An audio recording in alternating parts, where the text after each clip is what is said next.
What's up, everybody? This is episode 39 of Hoop Talk with Dave's Joint.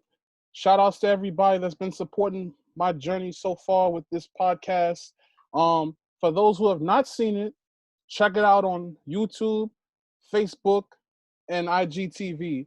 And if you guys notice, this is my first episode with a haircut. It's phase 2 in New York now, so it had to go. But without further ado, I have a very special guest for you guys.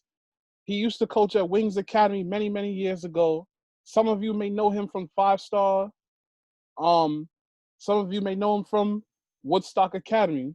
But now he's one of the assistant coaches at UMass. I give you Mr. Tony Bergeron. Coach B, thank you for coming on to share your story. David, I appreciate you having me. I've been excited to be able to do this. I've been waiting my turn. I was blessed and fortunate enough to get here, and under 50, I'm happy. But thank you so much for the opportunity. Absolutely. So, my first question for you is, since you're a coach, what's Tony Bergeron's coaching philosophy? Man, I'll tell you, for me, it's always been like, that's just my way to help kids. You know, I mean, that's really it, first and foremost. I mean, I spent, I started off at Archbishop Stepinac for 3 years lower level. Then I did the next 20 as the varsity level. So figure for 23 years, I was at the high school level, prep level, whatever you want to call it. And basically all we're doing, is trying to help kids. So end of the day, that's kind of been my philosophy as far as like the why that I do this when people ask philosophy, and I figured, with this college thing, let me give a crack at this before I'm too old. But how I want to play, very, very different from most of the country. I'm one of those, the court's 94 feet. I don't know why you want to give up half of it for free. So, I want to press you, trap you, play wide open. And, because of that, we've been very successful everywhere I've went. And because of that, a lot of people just don't want to play you. So, I guess philosophically, I've been kind of, beating my own drummer, I think, my whole life. I hear that. So, when did basketball start for you? Shoot, I grew up in Springfield, Mass, Dave. Some people think I'm a New Yorker. That's where I cut my teeth. But I grew up in Springfield, Mass. And I'm Italian. So end of the day, there was a few things you can do. You can run with the family. You can hit the street, or you can get into sports. So when the first two things weren't going to be super advantageous for me, sports were it. So I played baseball and basketball growing up. I actually coached my first game, summer league at 14 years old. I fell in love with coaching very, very early. I graduated from the King's College, which was in Briarcliffe Manor, New York at the time. And I started coaching at King's immediately. So I was coaching at 21 years old. So I've always had a thing for coaching. I love sports, baseball and basketball. I love to play, but I like to coach a heck of a lot more. So talk about, growing up in Springfield, Massachusetts, where was basically the real mecca of basketball. You guys have the Basketball Hall of Fame. You guys have American International College. Everything over there pertaining to basketball. Talk about the basketball culture over there. It's interesting. It's changed a great deal.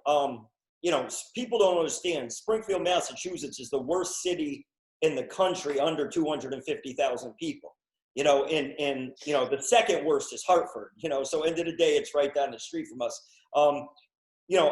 I grew up in, again, Italian parents. I was the oldest of 8.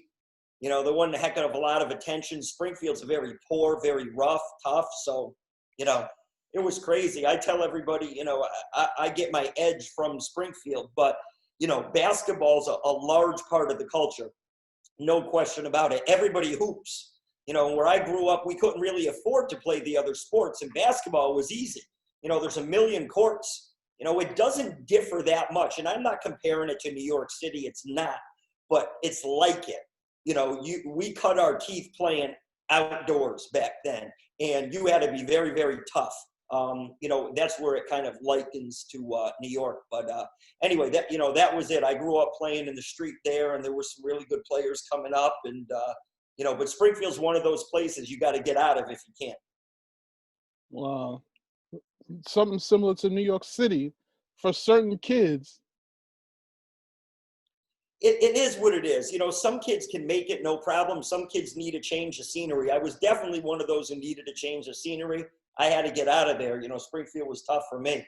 But I ended up in New York, and I loved it. I stayed in New York for a lot of years. And, and after that, I kind of bounced around. It was like a 3 or a 4 year thing. And I moved, my first, I figured first 15, 20 years of coaching, I moved to 4 or 5 different spots, not any of them my choice, never was fired or anything, but like circumstances in life took me from one place to another. But, like I said, end of the day, like that Springfield, just molded me, I think, into, how I am and how I approach things.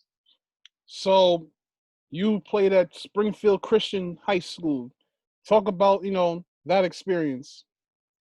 It was interesting. So Springfield Christian was a bunch. It was actually ran by 3 or 4 pastors who were tough Springfield guys.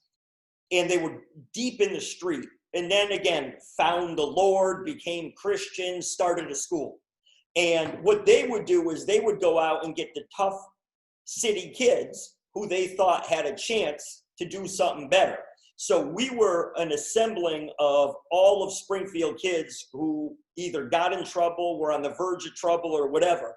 And we had a really good high school basketball team.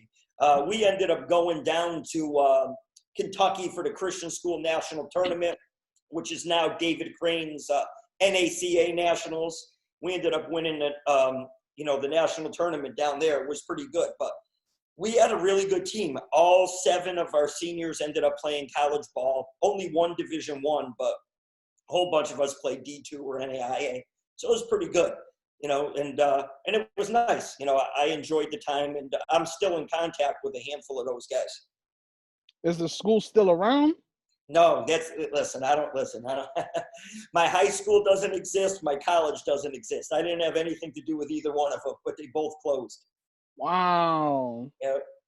So talk about, your college experience at the King's School. Yeah, I went to the King's College. There was 2 of them. There's King's College in PA, which is a D3. I went to the King's College, which was, again, a Christian school, small, about 1,000 kids in Westchester County. Briarcliffe Manor is where it was, right up by Pace up there. And I ended up going there, right out of high school, didn't know anything about clearinghouse, this, that, or whatever. I was ineligible out of high school. I ended up transferring to Eastern Nazarene in Boston as a sophomore, Quincy, Mass, for all those Boston guys won't claim it. But I went there, got myself eligible, and then transferred back to King's. At King's, I ended up finishing up playing baseball and basketball, point guard and second baseman. And we were in the league with like Dominican, Caldwell, Stack, Nyack, Bloomfield. That was our league. Really tough league. And, it was good. Good experience for me. But like I said, for me, I was kind of, I played the game, but I really was in a hurry to coach it. Mm-hmm. So I'm reading this Wikipedia thing. It says that in December 1994, the college shut down as a result of years of declining enrollment, financial troubles, and the deterioration of the Briarcliffe campus. So how rough was things when you were there? Well, and I don't want to be melodramatic. To me, it was like heaven. I came from Springfield. I grew up the oldest of 8 in a 2-bedroom apartment. I was either sleeping in the attic or the basement. So when I got there, I was like, shoot, my cousin and I in our own room. Nobody's watching us. We can eat whatever we want in the dining hall 3 times a day. Like, Dave, I don't have to tell you. You know how it is. Like I said, Springfield's a little like New York. Sometimes, to some people, a prison is, it's a prison to one and it's a palace to another. So to me, it was beautiful. It had a little pond. It had trees, grass. Like, I was like, it's nice. So to me, it was beautiful. And it was in Briarcliffe. I never been anywhere around houses that look like that. Wow. You just made a good quote. It's a prison to one and a palace to another. That's deep. So where did you when did the coaching bug hit you? I always want, like I said, it was funny. I was at Nathan Bill Park in Springfield. A guy by the name of Wayne Donaldson ran the parks back then. And I was playing 14 and under, and my game was at 7 o'clock. And the 6 o'clock game was the 9 and under. And the Nathan Bill head coach didn't show up. And they weren't going to let the 9 and under kids play. So I was like, and they were all from the neighborhood. I'm like, nah, we got to play. So Wayne Donaldson was like, yo, Tone, you could coach him. You know him best. I'm like, I'm only 14. He goes, I'll sit on the bench with you. So I started coaching the 9 and under. And we start clapping everybody and all that. And, and I'm 14. I'm a little immature. I don't know, anything. But I knew the kids. I knew who was good. I knew how they could play. And, and I ended up coaching them that whole summer. And that's when I fell in love with it. I absolutely loved coaching. I loved it so much more than playing. I didn't enjoy, I liked playing. But, I'm a true coach's coach. I wasn't a player who turned into a coach. It just wasn't that for me. I didn't care about practice all the time or all the work. It just, that wasn't me. But coaching, it was what it was. So that's when I first got it. And then as soon as I graduated from King's, I stayed there, lived in the area, worked some construction in Mount Vernon, and was assistant coach at King's for a year. And then they closed. So I graduated the year right before they closed. So that was 1993. Yeah. Okay. Yeah. So when did you start coaching at Stepinac? So what happened is right after that school shut, I'm still in Westchester and there's no jobs. I don't know anybody. So my AD from King's, her friend was at Maria Regina. So I ended up coaching softball JV and basketball JV at Maria Regina, which is in Hartsdale, I think. I was, and I coached girls for a year, and that was, it was good for me to just learn and whatever. And then Stepinac freshman job opened up. Dennis Gallagher was the head coach there at the time. Dennis was former assistant with Lou Panzanero at Peekskill. So you'll like this segue into this, Dave. I ended up getting that freshman job. I was coaching at Stepinac as a freshman, and I didn't care. I'd recruit. So Dennis was from up in Yorktown. He's like, Tony, we can't compete at Stepinac unless we get city kids. So I ended up going down in the Bronx and start recruiting. So back then, people got mad.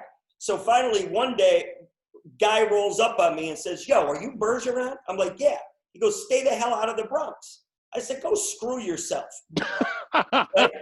This guy ends up being one of my best friends to this day. But at that time, it was Gary DeCesar at St. Raymond's. He told me, get the hell out of the Bronx. I told him, go screw yourself. I didn't care. He ended up taking me out to eat, and he was a mentor to me, and that's like my brother. We're like family to this day. But I ended up being there a couple of years as the freshman coach. I would do all the recruiting. I coached JV baseball while I was there. But then it was I outgrew it. But the best part of my experience at Stepinac was Dennis Gallagher says, Tony, I think you got a future in this. You got to market yourself better. He goes, I'm going to call Lou Panzanero from Peekskill. Lou called. He said, Tony, listen, I'm going to get you into 5-star. Once you're in the door, you're on your own. So Lou Panzanero put me in. I went there one summer. Elton Brand was a senior, and we took 20 Peekskill kids. And I was in the bunk with all the Peekskill kids, and that kind of segued in. So that's how I got into 5-star, who eventually hired me full-time to kind of run their whole thing. So anyway, Dennis Gallagher put me with Panzanero, who got me in with the Kleins at 5-star, and that really helped kind of launch me in New York. So as I started traveling nationally, everybody thought I was a New York guy. Wow, that's crazy. Yeah. So let's go back a little bit to the Springfield days. Yeah. So Travis Best, who played in the NBA, is also from Springfield. What were I know that you probably used to go head-to-head with him. What were those matchups like? I got a couple of great Travis stories. So I was 2 years older. So people don't understand, back then in Springfield, the public schools were only 10th, 11th, and 12th grade. The middle schools were 7th, 8th, and 9th. So he went to Duggan Junior High. Derek Kellogg was in there at the same time as well. So Derek Kellogg played at the Catholic school, Cathedral, out in the rich section. Travis played at Central, which was in the neighborhood, but Travis didn't live in the neighborhood. He lived out in the rich section. Okay. I went to the Christian school, which was on the Ave. It was hood of all hoods. If you can't walk down there to this day unless you got a pass, you know. So end of the day, it was funny. You know, Travis was special early. The only thing he struggled with as a ninth grader was making that jump shot. So I remember we played in the Harambe Festival, and it was good. I ended up having a really good game against him. There was like a big article at the Bergeron best. But in fairness, Travis just finished ninth grade in middle school, okay? I just finished 11th grade in high school. He hadn't played a varsity game yet. It was summer league. We were in my neighborhood. He was from the rich section. He was getting taunted and punked and all that. And it was, you know, he just wasn't going to thrive. Now, I will tell you how good Trav was. A year later, I dominate, he dominates. We meet again up at Greenleaf Park. And we end up losing to his team in overtime outdoor. Greenleaf Park would have been our equivalent to like Rucker, and Harambe would have been our equivalent to like Dykeman. So you understand it. So end of the day, I played him up there, and I ended up, like I tell everybody, man, the second time I played Trav, I had 19 points, 8 assists, 5 steals. It was great. They're like, how'd he do? I said he had 48 and 12. Killed me. Wow. Travis was so much better than anybody that's come out of our half of the state, you know. And even in the NBA, he was underutilized or whatever. But when the years that they went to him, he played. I mean, shoot, the kid had what, a 10, 12-year career, 10, 12-year NBA career, averaged double figures, and he was about 5'11". You know, so Trav was a super. But yeah, you know, he grew up in a different neighborhood than me, so we didn't spend a ton of time together. But we certainly had a couple of little run-ins during our time. Shout outs to Travis Best, man. So talk about, you know, the 5-star era. So when I ended up getting hired, here's the interesting thing.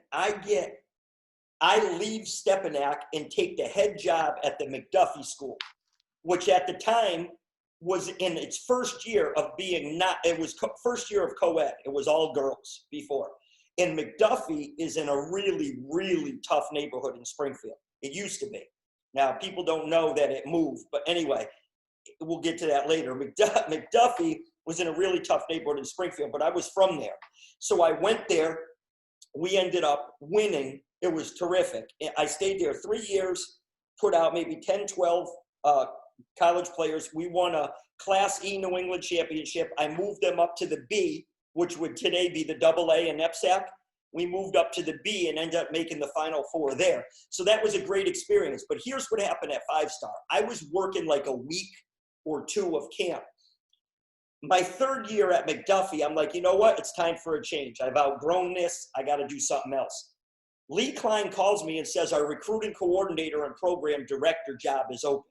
Do you want it? I said, yes. So I'm moving to New York to run 5-star, but I don't have a coaching job. So Bob Hurley Sr. and I were very, very tight. So Hurley Sr. says, if you can't find a job, you can be an assistant with me. So that whole summer, I'm working 5-star, I'm running the camps, and when I'm home from camp, I'm in White Eagle in Jersey City with Hurley. Now I'm doing drills and everything, and Hurley's like, man, you got some good stuff. So August Holmesdale hits, and I'm at 5-star, and Will Klein calls me, Lee's dad, you know, and says, Tony Bergeron to the, you know, whatever, the Manor House. I come back to the Manor House. He's in there with Willie Negron, which is like his stepson. Willie Negron says, hey, listen, I got a guy who wants to talk to you. I said, who? He's like, Wayne Cox. I'm like, who the hell is Wayne Cox? He said, the principal at Wings. I said, what's Wings? He's like, it's a public school in New York. So I take the phone. We have a conversation. Boom. I call Hurley. Hurley's like, Tone, I'm going to be honest with you. You were a varsity coach 3 years. You were in the Catholic League 3 years as an underling. He goes, you got 6 years in. You don't need to be my assistant. Take the head job. So maybe a week or two later, I was the head coach at Wings Academy in the Bronx. And that's how I got started there at Wings. And I ended up doing 4 years at Wings. And I'm telling you, you know, it's going to be very, very hard for me to have a better experience than I did at Wings Academy. Yeah, man. Let's talk about the Wings years. How far did you guys go in the PSAL playoffs. And you guys had some pretty good talent. Rasheen Jenkins, Kadani Brutus, Andre Tarver, Jock Rivera, who's now the head coach at Woodstock. You know, talk about those years. Year one, we were in the B still, and we went to the championship. It was an all Bronx championship, PSAL, us against Monroe. And Michael Glover hits the luckiest. He didn't even shoot it. The ball comes off the rim, and he slapped it over his head backwards off the glass and in with 0.6 of a second to beat us by 1 down at St. Francis, Brooklyn in the PSAL championship. So I lost the PSAL title as a freshman, my first year. I was there 4 years. Rasheen Jenkins and Andre Tarver started on that team. But the stars of those teams were Elton Berry and Ricky Johns. Okay, Ricky Johns went on to play at Monroe. He was an All-American, then played at Utah. Elton Berry didn't end up pursuing it so much. He ended up going to work and, you know, is high up in the post office now. But Ricky Johns is an assistant with Patino at Iona. Yeah. So Ricky was good. Ricky had 55 points in a game for me that year. So we were tough. The next year, we had a good team too. We had, you know, Rasheen and Andre Tarver. That's when we got Jock Rivera and Joshua Spivey was a freshman. So that team was good. We had Sean Hillard on that team. I stole him from St. Ray's. After DeCesar left, I snatched him from Antigua quick, so we had him a little bit and was good.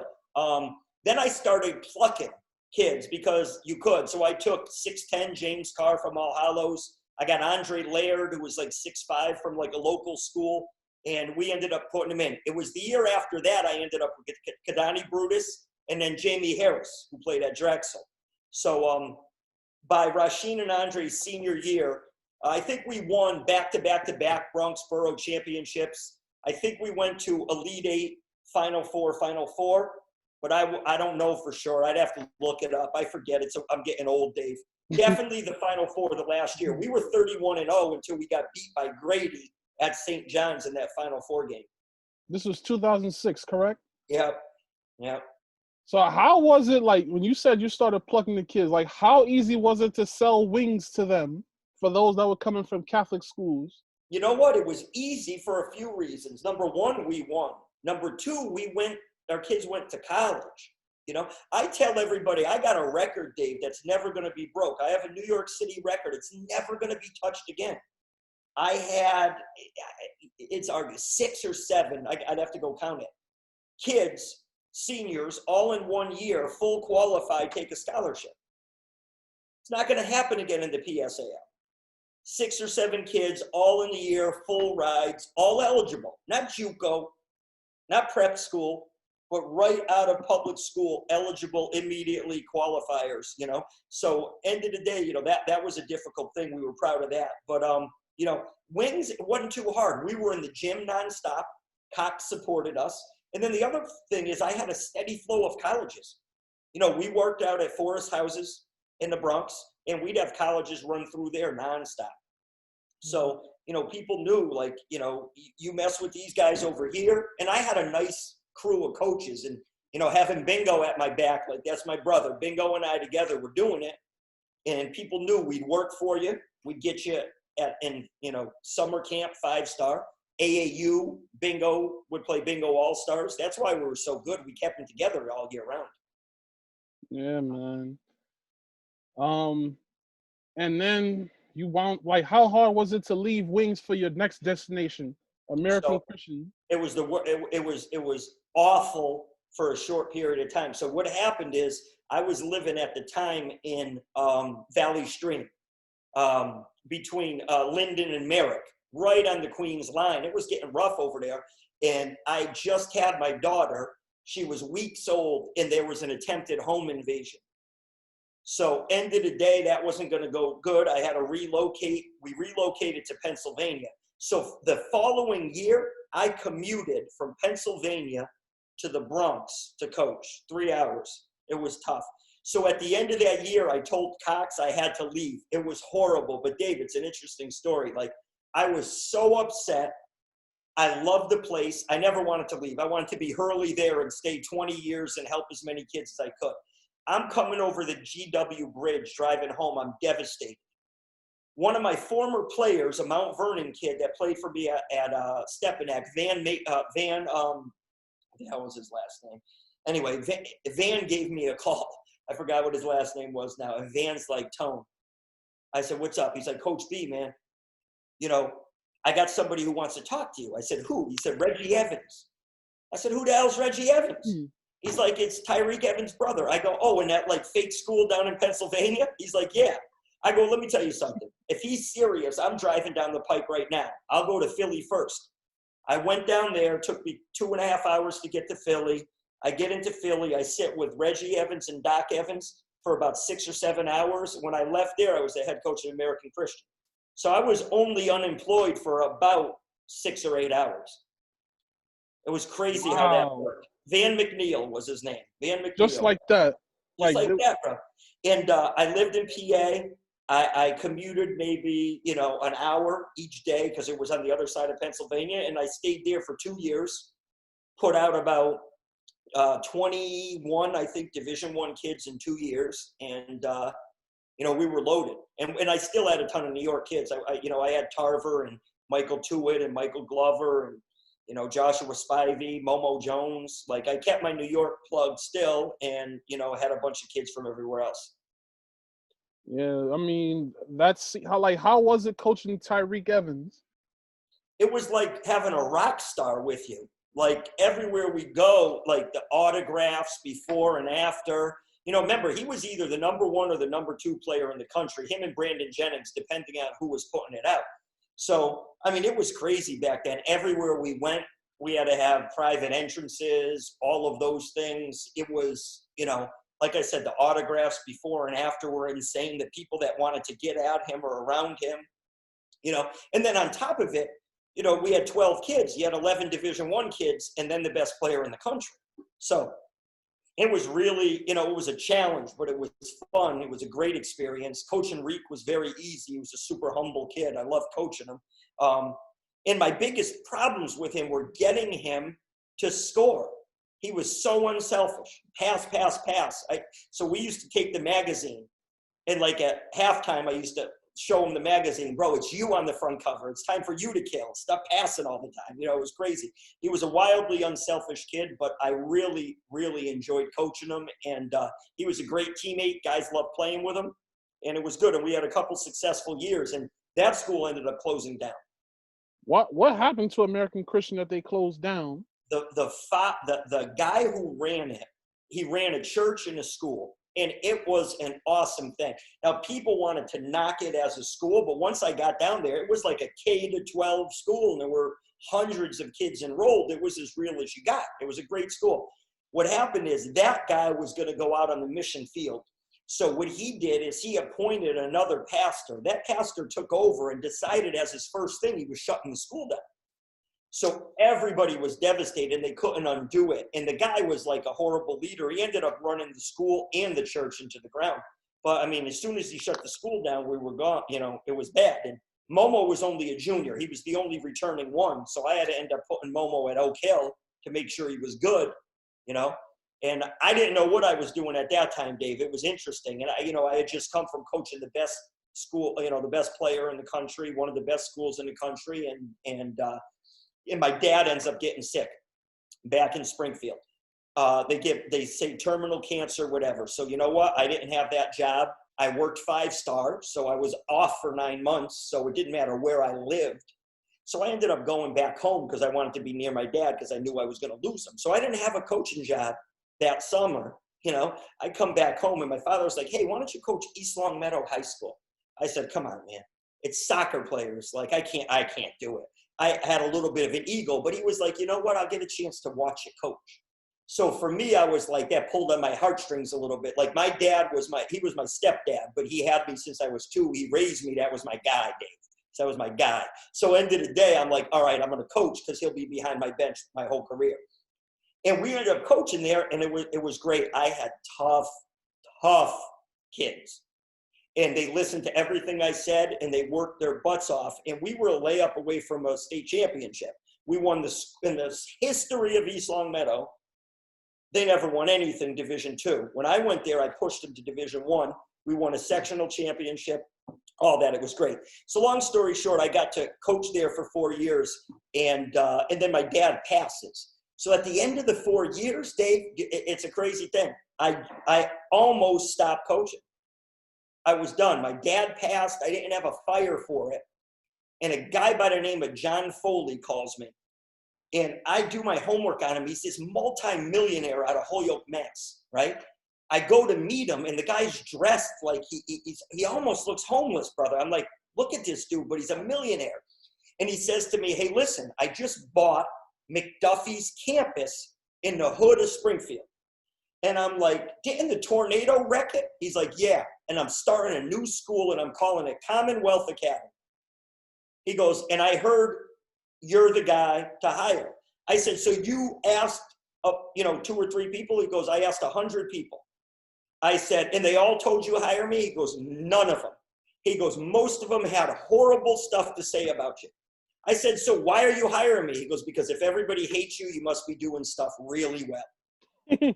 Wow. So I ended up going to Commonwealth, and he goes, I want to build the school, but it's going to take us a year to get them, NCAA certified and approved. So you got to bring in 8th graders. So what I did is I went out and brought in 10 8th graders, and I played a full NEPSAC schedule with 8th graders. And it was tough. And then the following year, we got NCAA certified, NEAS certified, the whole thing. And then I brought in my crew, Shaheem Hicks, Jordan Hardwick, Hassan French, that whole crew, Arashma Parks. And I rocked with that group for 4 straight years. I had a national team and a regional team. And I went 4 years with those guys. And that was a wonderful experience as well. I was back home. I was in my same gym as I was at MacDuffie, but it was Commonwealth now. Same office, same neighborhood. I had the whole hood support. You know how that goes. It was great. And we ended up getting all the way to 5th in the country. 17 kids in the class of 2017 went to school for free. Wow. Off of the 2 teams. All those kids that you brought in. What's that? Every single one of them. Yeah, there was no admissions or whatever. I brought all of the kids in. And half the teachers and some of the administrators. Like, we built that school. John Foley, myself, and a Springfield guy by the name of Marcus Ware, who's now got his doctorate. So Dr. Ware, the 3 of us built that whole school, and it's actually thriving now. And what I like is it gives a prep school experience to a kid who could, probably not afford a prep school experience, so it's good. And that was a great place. And, Dave, I loved it. And when 17 kids graduated in 2017, but I kept getting, for 3 years while I was there, Woodstock Academy kept calling me, you got to come to us. You got to come to us. You got to come to us. And finally, I said, listen, if you can wait till after 2017 when I graduate all my guys, then I'll come. And that's what ended up happening. So after the Commonwealth 4 years, I ended up at Woodstock for 2. So talk about, the 2 years at Woodstock. 73 wins, 7 losses. And I'm still mad as all hell about all 7. We finished regular season. We were 4th my first year. In regular season, we were number 1 seed my second year. And my first year, we ended up knocking off Brewster and getting beat by Putnam Science in double overtime in the semis. My second year, I get beat at the buzzer by Brewster, and we were 38-2 that year. I lost at Brewster in overtime by 1. I lost to Brewster in the tournament at the buzzer by 1. And we beat everybody else in the country. We're 38-2. But I had 15 kids on that team. And right now, 14 of the 15 are playing Division I, and 1's a D2 kid. So we had 14 D1 kids on that team. Wow, man. That's quite a resume right there. At every school that you've been to, you know what I'm saying, you won championships. You sent a lot of kids to college. You had success everywhere, which segues into the next question. What made you want to go the college route? And this is me being me. Like, I just tell people what it is. Like, Dave, it was time to start making some money. Right. That's the reality. People like, what did you like? Are you enjoying the job? Yeah, I enjoy it. On direct deposit day twice a month. Like, I did a lot for a lot of kids, and I'll continue doing it, but my platform's going to be a little different. Bottom line, Dave, my daughter right now is just graduating. She's going into UMass. I got to pay for college. Prep school coaching is not paying for college. Okay. That's number one. Number two, Trey Mitchell, he played a big part in it. I had Trey there, and, he was being recruited heavily by a bunch of places. And end of the day, he just didn't feel like anything was a fit. So his mother and Trey and Aaron, they were both like, you know what? I think we're going to do a post-grad year. So that's where we were. The reason I ended up at UMass is 100, no matter what any of the narratives say in the street. The reason Tony Bergeron is at UMass is 100% because of Jack Rivera. He did it. Jack Rivera told Matt McCall. Matt was like, listen, he's telling Jack one day, I got to change my staff. I got the wrong people to succeed in New England. I need to bring in a killer, whatever. Jack's like, listen, it ain't going to be popular. He goes, but if you hire Bergeron, that's all you need. And the funny thing is, I met with McCall, and McCall said to me, Tony, what is your take? I said, I'm going to be honest with you. I said, when they hired you, the first thing I said is, who the hell is Matt McCall? I said, I didn't know who you were. I go, that's an issue. I said, up here. I said, second is, you hired a staff. Now, Rasheem Davis is my guy. The other two guys I didn't know from Adam. Right. And one of the guys was his guy. So there was so much dissension on that staff, it wasn't going to work. Everyone in New England, New York, Northeast knew he was doomed. So I sat there and watched it go on for 2 years. He's taken all the wrong kids, problem kids, all this stuff. I go, oh, it's a mess. So Jack said, you got to go ahead and clean house. And McCall agreed. So McCall fires his whole staff. Then he says, I want you to come. He goes, how do you think I can help your program? I go, I'm going to be honest with you. I go, right now, Matt, you are trying to navigate the Northeast waters. I go, you walk around a block every day. On corner 1, you're getting robbed. Corner 2, you're getting punked. Corner 3, you're getting beat up. And corner 4, you're getting sold a bag of goods that ain't real. He goes, so how are you going to help that? I go, try walking the block with a pit bull at the end of your leash. That's me. I said, not that I'm being a tough guy, but I know everybody up here. Everybody. I know how you deal with them. I interact with them. I know everybody in the Northeast. So I went in there. I said, we got to get rid of these kids. We got to bring in these kids. We got to get rid of these kids. We got to bring in these kids. So I'm about to go to UMass. So Aaron comes up to me, my fiance, and tells me, listen, I think Trey wants to go with you. I said, Trey's better than the Atlantic 10. He visits Notre Dame, whatever. End of the day, Steve Masiello. It's like a brother to me. I call Stevie Mass. I said, Stevie Mass, I'm going to UMass. He goes, that's going to be an interesting dynamic. He goes, but I think it could work. You and McCall might be so different. It's perfect. I said, okay. I go, but Trey wants to go with me. I might need to send him anywhere. He goes, let me ask you something. When you got traded, anybody know him? I go, not really. He goes, how many offers did he end up with? I said, just under 90. He goes, so the whole country wanted him. I said, yeah. He goes, how did he get that way? I said, we got in the gym and worked. He goes, so you and Trey together built this trade. Yeah. He goes, then what does he need anybody else for? Does he trust you? I go, yeah, and he doesn't trust Easy. So he said, end of the day, take him with you. So I said, Trey, you go on the visit. If you like it, go. So Trey went on the visit with TJ Weeks. And they were best friends. They got along great. End of the day, they went on the visit. They loved it. I was going to be there, and that was it. So that's what happened. Trey picked it. We all went together, and then we're rolling. And now what's happening is everybody else is trying to come because they know we got something rolling right there. We're going to be very, very good. We got this thing flipped already, and I got, there's 13 kids on scholarship right now. I brought in 10 of the 13, and 9 of those 10 played for me in high school. And this year, on last season's roster, you had 7 kids from Woodstock. That's crazy. The Woodstock to UMass pipeline. That's amazing. Yeah, and then 7. we took 3 more this year. DeAndre Dominguez, Ronnie DeGray, and Cairo McCrory. All 3 played for Jack Rivera at Woodstock, and now all 3 are freshmen for us at UMass. That's amazing. So talk about, this first season at UMass. You know what? It was very frustrating to start, Dave, because I've been a head coach my whole life. So moving over a seat, it was difficult. I had to learn my role, and I was very quiet early because, again, everybody was like, oh, you're going to struggle being an assistant. And long story short, I wanted to make sure everybody understood I was loyal to my head coach. I was going to make sure I supported him. So I was very, very quiet. Finally, like halfway through the season, I couldn't handle it anymore. After a game we blew at George Mason, I ended up blowing up in the locker room. And, we fly home on the jet. The next day, Coach McCall calls me in, and I was like, uh-oh, this is going to be a problem.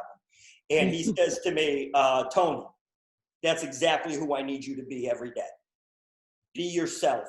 I love it, whatever. So end of the day, I started getting comfortable, and we started really meshing, the 2 of us. I did a ton of the defense. I did a bunch of the subbing. He was flowing with the offense. He listened to me on kind of how to utilize Trey. I switched the entire starting lineup. At that day, he supported us, and then we started flowing together. And we got some really big wins. We had lost to Dayton by 35 early in the year. And, Dave, let me be honest with you. It could have been 50. They were nice to us. Yeah, man. Like we got back at our place, and we were in a war with them. They pulled away from us by 5 or 6 in the end. We had them. They were just much better than us. We end up beating St. Louis. We beat Duquesne. We beat VCU. We lose by 3 at Rhode Island, and then at Rhode Island we had Rhode Island beat at home, and they call a foul with 0.4 of a second. Fats Russell hits 2 free throws to beat us by a point. It was terrible. But Coach McCall started utilizing Trey the right way. And he ended up, Atlantic 10 Rookie of the Year, averaged 20 and 8, arguably was the best player in the league, But end of the day, it's flowing. Coach started, really kind of buying in on some of the things I was talking about on how to play. And he's an offensive genius. So with his offense, my defense, the length and skill and talent we're bringing in, like we're ready to flip this thing big right now.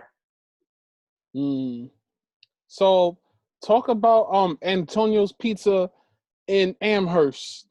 I know that's like a campus favorite of everybody's out there. Antonio's Pizza in Amherst is good. The problem, and I'm the wrong person to ask because I grew up in Springfield. Okay?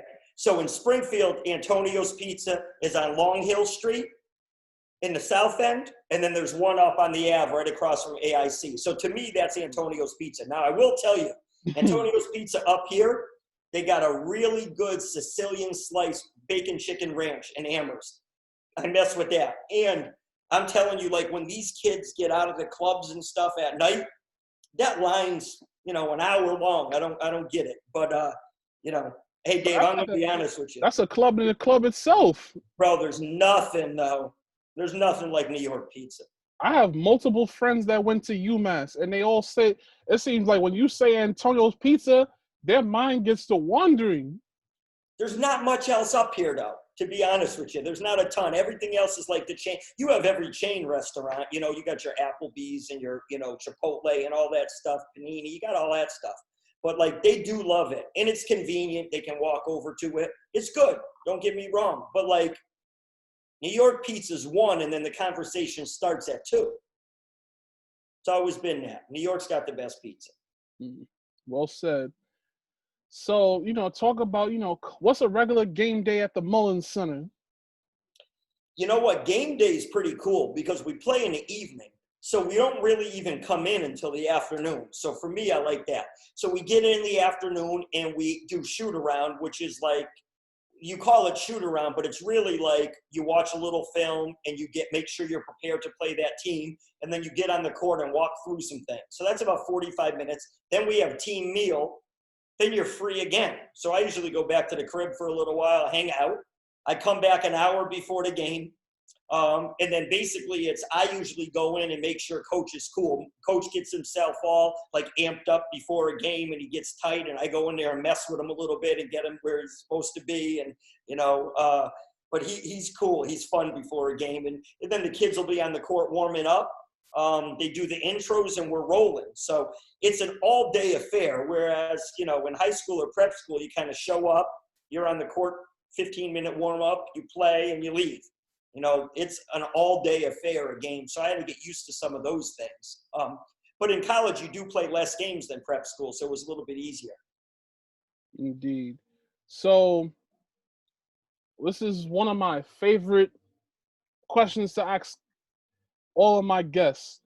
If you could go back to, say, 1985, what would you tell 14-year-old Tony as he's starting to coach these young kids, and there's also that kid from that rough household in Springfield? You know what? I think the first thing I would do is I would try to influence him to be, a more engaged player. I would have worked harder as a player. I would have put more time into my personal game, because once I got up there and saw it, I could have been a lot more successful than I was as a player. And as a coach, if I could I would want to know how to beat a zone, because when I was 14 and under, our kids were so good. They'd pack in a zone and it was tough to shoot outside. So it was harder for us to beat that zone. Now, if I could coach that 9 and under team again, I would kill the kids. But at 14, I didn't know how to beat them. So that was difficult.